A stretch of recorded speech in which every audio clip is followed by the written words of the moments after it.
మరి ఆయనలో ఏ పాపము ఏ దోషము కనబడలేదు కదా, మరి నీలో నాలో ఎందుకు ఆ పాపం కనబడుతున్నది? నీవు లోకములో వెలుగుగా ఎందుకు ఉండలేకపోతున్నావు? మరి ఆయన సూటిగా స్పష్టముగా మాట్లాడుతున్నాడు కదా, నేను ఈ లోకములో ఉన్నప్పుడు లోకమునకు వెలుగై ఉన్నానని చెప్పాను. అదే లోకములో ఆయన రక్తములో కడగబడినటువంటి నీవు నేను వెలుగు సంబంధులుగా ఎందుకు ఉండలేకపోతున్నాం? చీకటిలోనే జీవించడానికి ఎందుకు ఇష్టతను కలిగినటువంటి వారముగా ఉన్నాం?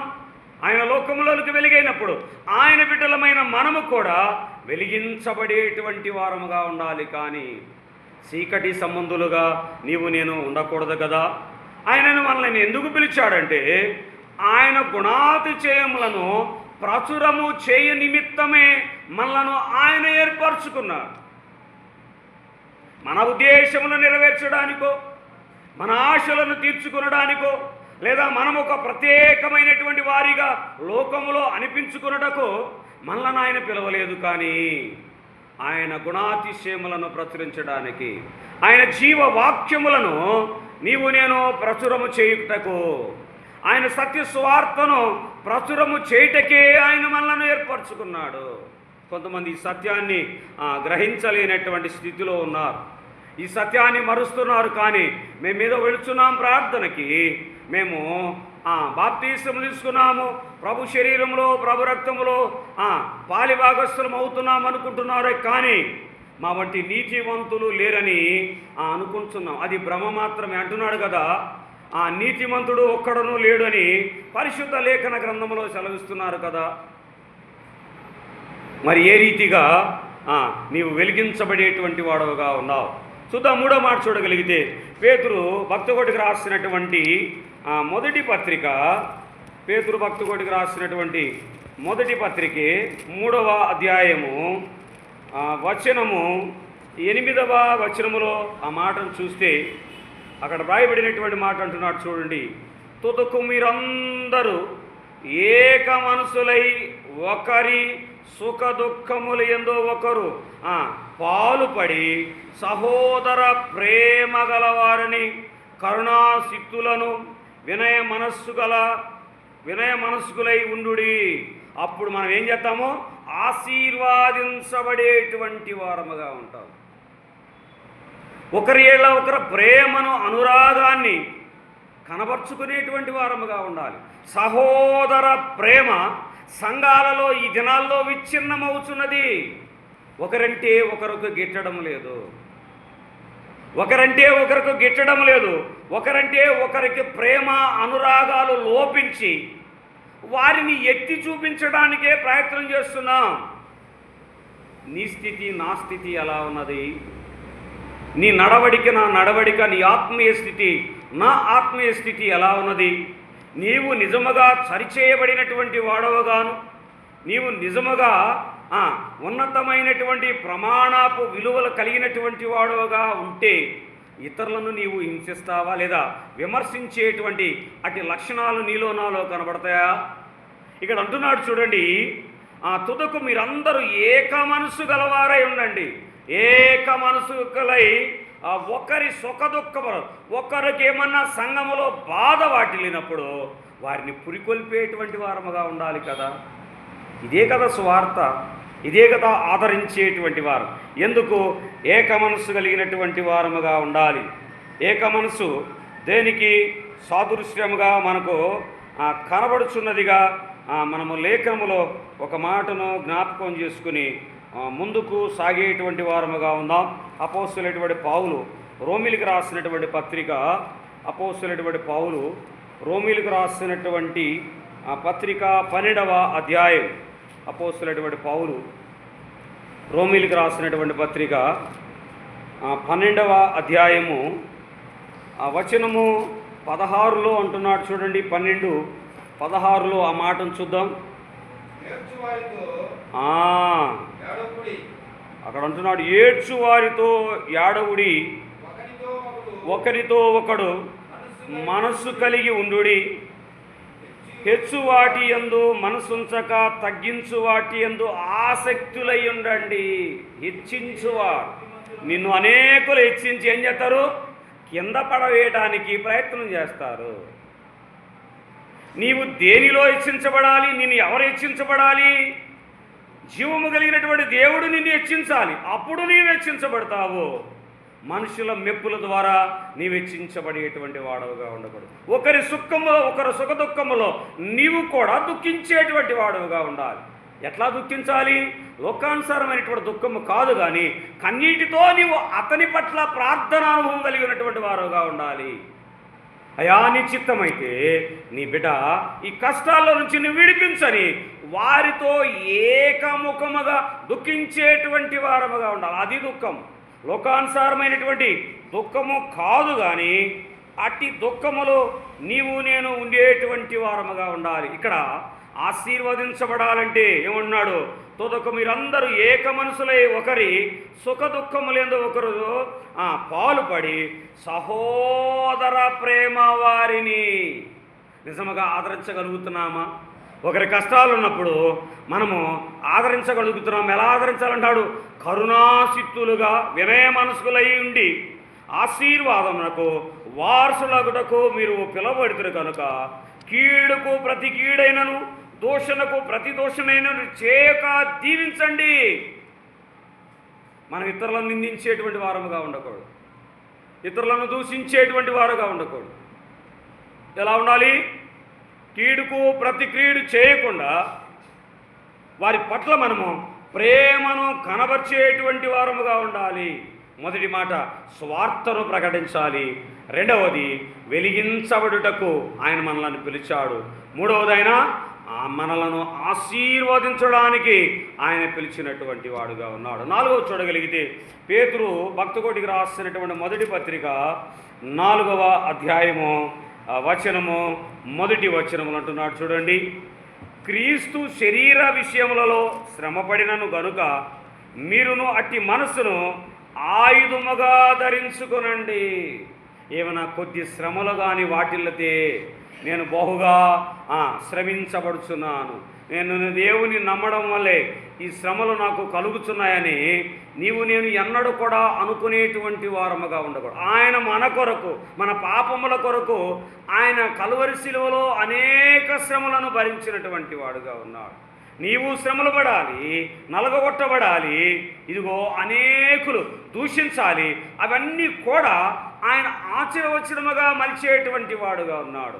క్రీస్తు కొరకు శ్రమపడువారు ధన్యులు. నీవు చూడండి, ఆనాడు భక్తులను కానీ మనం చూడగలిగితే సత్యసువార్తను అందించుటకు వెళ్ళినప్పుడు అనేక మంది శ్రమల పాలు చేసినటువంటి వారు, అనేక దుఃఖములను భరించారు, అనేక వ్యాధులను భరించారు, కానీ చివరకు ప్రభు నామమును ఘనపరిచినటువంటి వారుగా ఉన్నారు. ఇక్కడ వ్రాయబడిన మాట చూడండి, క్రీస్తు శరీరములో శ్రమపడే కనుక మీరు అట్టి మనస్సును ఆయుధముగా ధరించుకోండి. శరీర విశ్రమంలో శ్రమపడిన వారు శరీరమందు జీవించు మిగిలిన కాలం ఇక మీదట ఆ మనుజాలను అనుసరించి నడుచుకొనక దేవుని ఇష్టానుసారముగానే నడుచుకున్నట్లు పాపము జోలికిక నేమియు లేక ఉండుడి. ఇక మీకు శ్రమ ఉండదు, శరీరము మీకు శ్రమించదు. ఎందుకంటే మీరు క్రీస్తుతో అంటుకట్టబడినటువంటి వారు.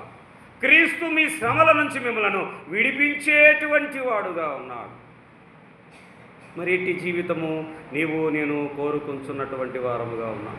ఆయన ఎందుకు పిలిచాడు? మనల్ని గొప్పవానిగా చేయడానిక, సమాజంలో మంచి పేరు ప్రఖ్యాతులు సంపాదించుకున్నటక, ఆస్తిపాస్తులను కూడగొట్టుకొనడానిక, లేదా మేడ మిద్దెలను ఏర్పాటు చేసుకున్నటక, మంచి పేరు సంపాదించుకున్నటక, క్రీస్తు ప్రేమను ప్రకటించడానికే ఆయన నిన్ను పిలిచినటువంటి వాడుగా ఉన్నాడు.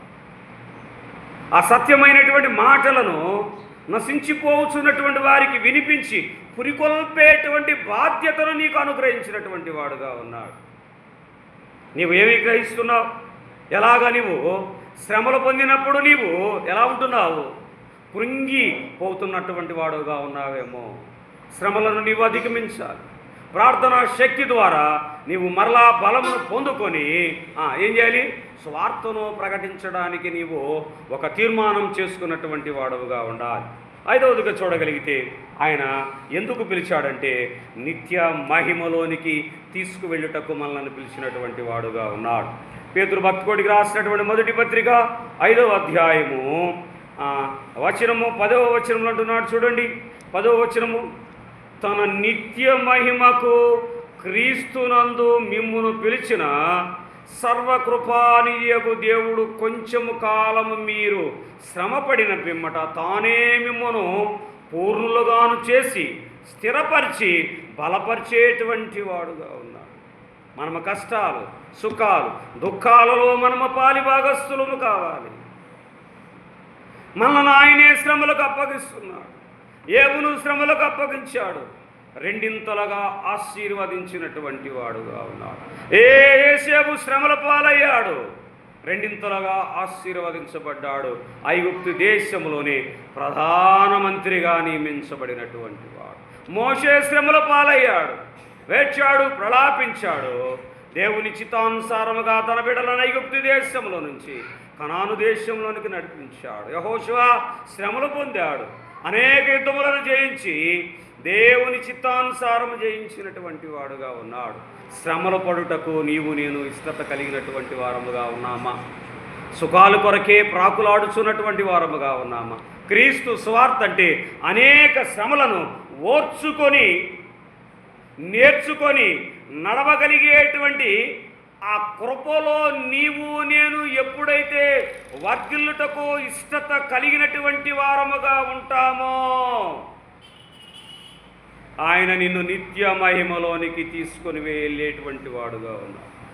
ఒకవేళ ఈ లోకంలో నీవు కష్టాలు భరించలేకపోతే, నీ ఇష్టానుసారమైనటువంటి జీవితంలో నీవు కొనసాగబడేటువంటి వాడుగా ఉంటే, రేపు నిత్య జీవములోనికి నీవు ప్రవేశించేటువంటి వాడుగా ఉండవు. 11వ వచనం అంటున్నాడు చూడండి, యుగ యుగములకు ప్రభావమునకు కలుగునుగాక. నిత్యము ఆయన నిన్ను స్థిరపరిచేటువంటి వాడుగా ఉన్నాడు, నిన్ను బలపరిచేటువంటి వాడుగా ఉన్నాడు.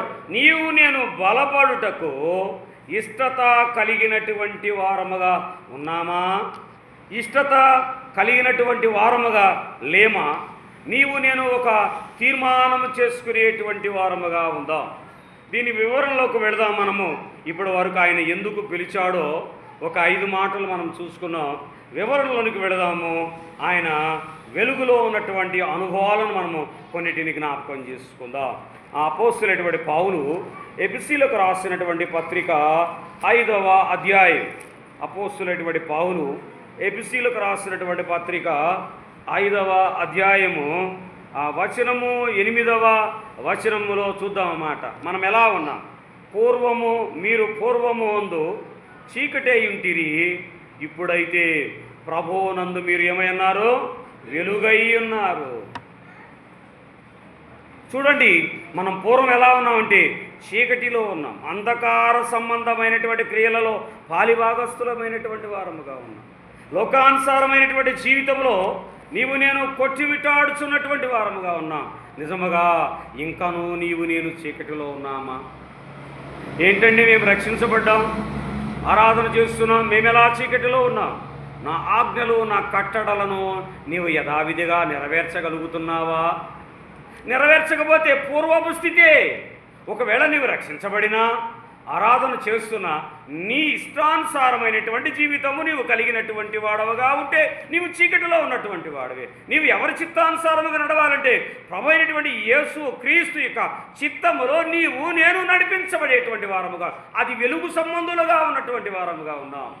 ఒకవేళ అట్టి జీవితము నీకు నాకు లేనటువంటి వారముగా ఉంటే మనం చీకటిలో ఉన్నటువంటి వారమే, చీకటి సంబంధులమే. అపోస్తులైనటువంటి పేతురు చాలా శ్రేష్టమైనటువంటి మాటలు అక్కడ వెలుగు గురించి అందించినటువంటి వాడుగా ఉన్నాడు. ఇప్పుడైనా నీవు ఎలా ఉన్నావు? మీరు పూర్వం ముందు చీకటై ఉంటిరి, ఇప్పుడైతే ప్రభువునందు వెలుగై ఉన్నారు. ప్రభువునందు అంటే ప్రభువుతో నీవు సహవాసము చేయగలగాలి. ప్రభు వలె ఈ లోకములో అన్నింటినీ నీవు జయించగలగాలి. అప్పుడు ప్రభు నిత్య సహవాసములో నీవు పాలిభాగస్థులయ్యేటువంటి వాడుగా ఉంటావు. నీవు దేని కొరకు ప్రాకులాడుచున్నటువంటి వాడుగా ఉన్నావు? ఏ వెలుగును నువ్వు చూస్తున్నావు? చీకటి కోణములో ఉన్నటువంటి అపవాది వెలుగు కోరుకుంటున్నావా? నిజముగా దేవుని వెలుగును నీవు కోరుకుంటున్నావు. నీవు నిజముగా వెలుగు సంబంధి అయితే ఆడ 9వ వచనం అంటున్నాడు చూడండి, వెలుగు ఫలము సమస్త విధములైనటువంటి మంచితనము, నీతి, సత్యము వాటితో కనబడుచున్నవి. ఈ గుణాలు నీలో కనబడుతున్నాయా? ఈ గుణాలు నీలో కనబడుతున్నాయా? సత్యము, నీతి, మంచితనము నీలో కనబడుతున్నదా? ఇవే కదా వెలుగు సంబంధాలు. ఎవరు వీళ్ళు? క్రీస్తులో ఉండి నడిపించబడేటువంటి వారు వెలుగు సంబంధం. అపోస్తలుడైనటువంటి పౌలు రోమీలకు రాసినటువంటి పత్రికలో ఒక మాటను జ్ఞాపకం చేసుకుందాం. అపోస్తలుడైనటువంటి పౌలు రోమీలకు రాసినటువంటి పత్రిక 3వ అధ్యాయము వచనము 14వ వచనములు అంటున్నాడు చూడండి. 3:14 వచనము, వారి నోటి నిండా శపించుటయు పగయు ఉన్నది. ఎవరు? చీకటి సంబంధులలో. ఈ దినాల్లో వెలుగు సంబంధులు కూడా ఉన్నారులే, రక్షించబడినటువంటి వారే. మేము ప్రార్థన చేస్తే ఏమవుతారంటున్నారు? ఇప్పుడు నాశనం అవుతారంటున్నారు. దేవుడు శపించమని చెప్పాడా?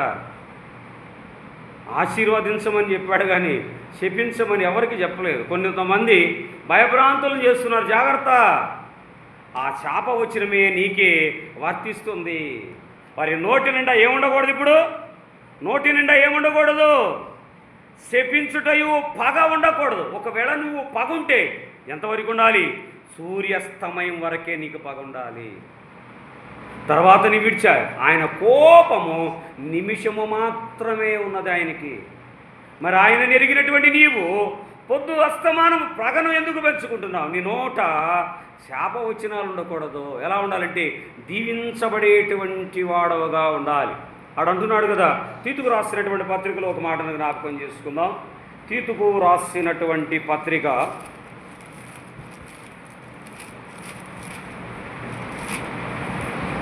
చూడండి. తీతుకు రాసినటువంటి పత్రిక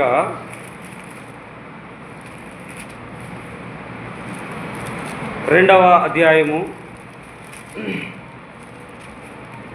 తీతుకు రాసినటువంటి పత్రిక 2వ అధ్యాయము మొదటి వచనములు అంటున్నారు చూడండి. ఈ దినాల్లో కొంతమంది ఎలా ఉన్నారు? నీవు హితబోధకు అనుకూలమైన సంగతులు బోధించుము. ఎలానేగా వృద్ధులు, మితానుభావం కలిగిన వారును, మాన్యులు, స్వస్థబుద్ధి గలవారును, విశ్వాస, ప్రేమ, సహవాసములు యందు లోపము లేని వారై ఉండవలెను. హితబోధకులు అనేకమైనటువంటి వ్యతిరేకమైనటువంటి మాటలు పలికేటువంటి వారు ఈ దినాలలో మనము చూస్తూ ఉన్నటువంటి వారముగా ఉన్నాం. ఎవరి హితబోధకులు? అపోస్తలుడైనటువంటి పౌలు తిమోతికి రాసినటువంటి మొదటి పత్రిక, అపోస్తలుడైనటువంటి పౌలు తిమోతికి రాసినటువంటి మొదటి పత్రిక 1వ అధ్యాయము 8వ వచనము చూడండి అంటున్నాడు. 8వ వచనం నుంచి 11వ వచనము కలిసే ఉంటుంది చూడండి. అక్కడ అయినను శ్రీమంతుడు దేవుడు నాకు అప్పగించిన ఆయన మహిమగల స్వార్థ ప్రకారము ధర్మశాస్త్రము ధర్మ విరోధులకును, అవిధేయులకును, భక్తిహీనులకును, పాపిష్టులకును, అపవిత్రులకును, మత దోషకులకును, పితృహంతకులకును, మాతృహంతకులకును, నరహంతకులకును, వ్యభిచారులకును, పురుష సంయోగులకును, మనుష్య చోరులకును, అబద్ధికులకును, అప్రమాణికులకును, హితబోధకును విరోధయైన వాడు మరి ఎవడైనను ఉండి నీడలా అట్టివానికి నియమింపబడినా కానీ నీతిమంతునికి నియమింపబడలేదని ఎవడైనను ఎరిగి ధర్మశాస్త్రముకు అనుకూలముగా దానిని ఉపయోగించిన నీడలా ధర్మశాస్త్రము మేలైనదని మనం ఎరుగుదము. ఎవరు చెబుతున్నాడు ఇవి? లోకానుసారమైనటువంటి జీవితము, లోకానుసారమైనటువంటి పోకడలు, లోక చిత్తానుసారమైనటువంటి వారికి బోధించమంటున్నారు. కానీ హితబోధకులు ఏం చేస్తున్నారంటే వీటన్నిటిని కలిపి చెడిపోయేటువంటి బోధిస్తున్నారు. జాగ్రత్త సహోదరి సహోదరులారా, వెలిగించబడడానికి ఎలా వెలిగించబడాలి? ఆయనలో ఉండి వెలిగించబడాలి, ఆయనతో కలిసి వెలిగించబడేటువంటి వారముగా ఉండాలి. అదే తీతుకు రాసినటువంటి పత్రిక 3వ అధ్యాయము 5వ వచనములు అంటున్నాడు చూడండి. తీతుకు రాసినటువంటి పత్రిక 3వ అధ్యాయము 5వ వచనం, మనము నీతిని అనుసరించి చేసిన క్రియల మూలంగా కాక తన కనికరము చొప్పునే పునర్జన్మ సంబంధమైన స్థానము ద్వారాను పరిశుద్ధాత్మ మనకు నూతన స్వభావము కలుగు చేయట ద్వారాను మనము రక్షించెను. పునర్జన్మ పొందినటువంటి వారముగా ఉండాలి. ఎప్పుడు పొందుతాం పునర్జన్మ? నీటిలో ఎప్పుడైతే బాప్తిస్మము పొందుకుంటామో మనము పునర్జన్మ పొందేటువంటి వారముగా ఉన్నాం. ఇక్కడ మరొక వివరణ మనం జ్ఞాపకం చేసుకుందాం. నిర్గమాకాండ గ్రంథము 34వ అధ్యాయం, నిర్గమాకాండ గ్రంథము 34వ అధ్యాయము 29వ వచనములు అంటున్నాడు చూడండి. 34:29 వచనంలో, మోషే సీనాయి కొండ దిగుచుండగా శాసనము గల ఆ 2 పలకలు మోషే చేతిలో ఉండెను. అతడు ఆ కొండ దిగుచుండగా ఆయన అతనితో మాట్లాడుచున్నప్పుడు తన ముఖ చర్మము ప్రకాశించెను. నిజముగా ఆయన పిలుపు చేత పిలువబడినటువంటి వారు ఎలా ఉండాలి? ఇప్పుడు ప్రకాశమైనటువంటి ముఖమును ధరించుకోవాలి. గొర్రెల కాపరి అయినటువంటి మోషేను పిలిచాడు. తన మామ అయినటువంటి యిత్రో మందను మేపుచున్నటువంటి మోషేను అరణ్యంలో నుంచి పిలిచాడు. పిలువబడినటువంటి మోషే దేవుని చిత్తానుసారం ఎలా ఉన్నా అంటే వెలిగించబడేటువంటి వాడుగా ఉన్నారు. మీరు లోకములో వెలుగై ఉండాలి అంటున్నాడు ఆయన. అది విశ్వాసులకున్నటువంటి ప్రాముఖ్యమైనటువంటి వాక్. అంత మాత్రమే కాకుండా ఆయన అంటున్నాడు, మోషే 40 దినములు 40 రాత్రులు ప్రార్థించి ఎలా ఉన్నాడు? అతని ముఖము ప్రకాశమానముగా వెలుగుచుండెను. ఆ కింద వచనాలు అంటున్నాడు చూడండి, 28వ వచనం అంటున్నాడు చూడండి, అతడు 40 రేయింబగళ్ళు యెహోవాతో కూడా అక్కడుండెను. అతడు భోజనము చేయలేదు, నీళ్లు త్రాగలేదు. అంతలో ఆయన ఆ నిబంధన వాక్యము అనగా 10 ఆజ్ఞల పలకల మీద వ్రాస్యను. ఆయన వెలుగుచూ ఉన్నటువంటి వాడుగా ఉన్నాడు. తరువాత ఉన్నటువంటి వారు అహరోను మిర్యాములు మోషే ముఖం చూసినప్పుడు మోషే ముఖంలో ప్రత్యేకమైనటువంటి వెలుగు చూశాడు. నీవు జీవము కలిగినటువంటి దేవునిలో సంచరిస్తున్నటువంటి వాడుగా ఉంటే, నీవు జీవము కలిగినటువంటి దేవుని మాటలు శ్రద్ధగా ఆలకిస్తున్నటువంటి వాడుగా ఉంటే నీ ముఖంలో ప్రకాశము కనబడడం లేదేంటి?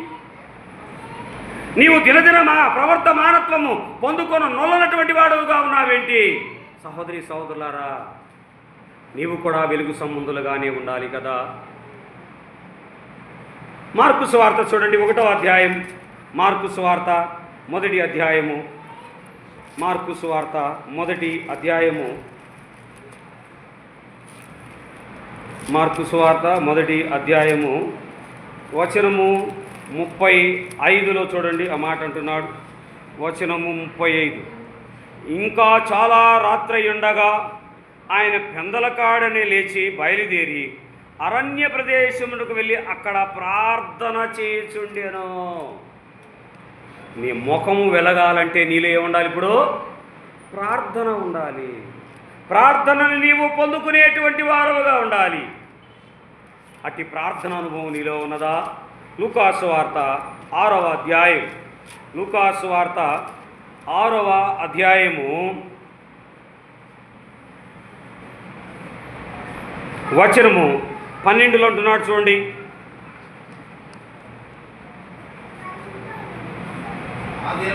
ఆ దినముల యందు ఆయన ప్రార్థన చేయుటకు కొండకు వెళ్ళి దేవుని ప్రార్థించుట యందు రాత్రి గడిపెను.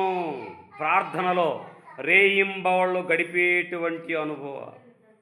అప్పుడే నీ ముఖము ఎలా ఉంటుంది? ప్రకాశించేటువంటి ముఖముగా ఉంటుంది. నీవు దేనినైనా చింతపడుతున్నావా? ప్రార్థన ద్వారే నీ చింతలన్నీ తొలగించబడేటివిగా ఉంటాయి.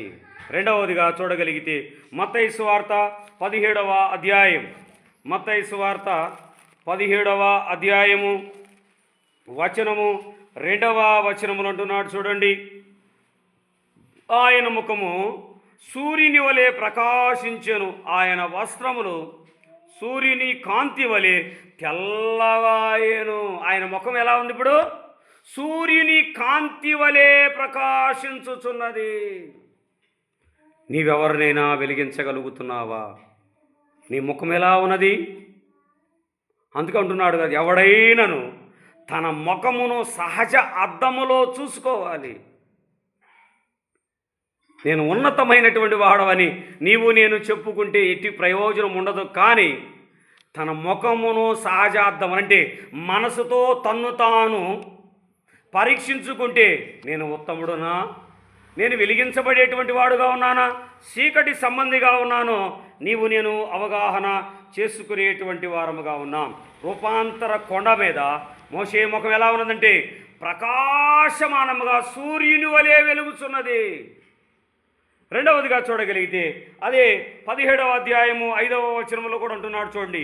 అతడు ఇంకా మాట్లాడుచుండగా ప్రకాశమానమైన ఒక మేఘం వారిని కమ్మెను. అప్పుడు ఈయన నా ప్రియకుమారుడు, ఈయనందు నేను ఆనందించుచున్నాను. ఈ మాట వినుడి. ఒక శబ్దము మేఘములో నుండి పుట్టెను అంటున్నాడుగా దేవుడు. ఈయన నా ప్రియకుమారుడు, ఈయన యందు నేను ఆనందించుచున్నాను. మన ప్రభు అయినటువంటి యేసుక్రీస్తు ఎప్పుడైతే బాప్తీసము తీసుకుంటున్నాడో ఆకాశము నుంచి ఒక తెల్లని పామురం అతని భుజం మీద వాలింది. ఈయన నా ప్రియ కుమారుడు, ఈయనందు నేను ఆనందించుచున్నాను అనేటువంటి ఒక శబ్దము ఆ మేఘాల్లో నుంచి వచ్చింది. దేవుడు నీ ఎడల నా ఎడల అట్టి సాక్ష్యమును పలుకుచున్నాడా? ఈయన నా ప్రియ కుమారుడు, ఈమె నా ప్రియ కుమార్తెని మన ఎడల కూడా ఆ సాక్ష్యము పలుకుగోరినటువంటి వాడుగా ఉన్నాడా?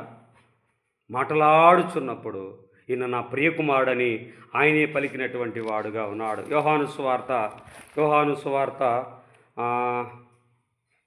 6వ అధ్యాయము, యోహాను సువార్త 6వ అధ్యాయము వచనము 12వ వచనములు అంటున్నాడు చూడండి.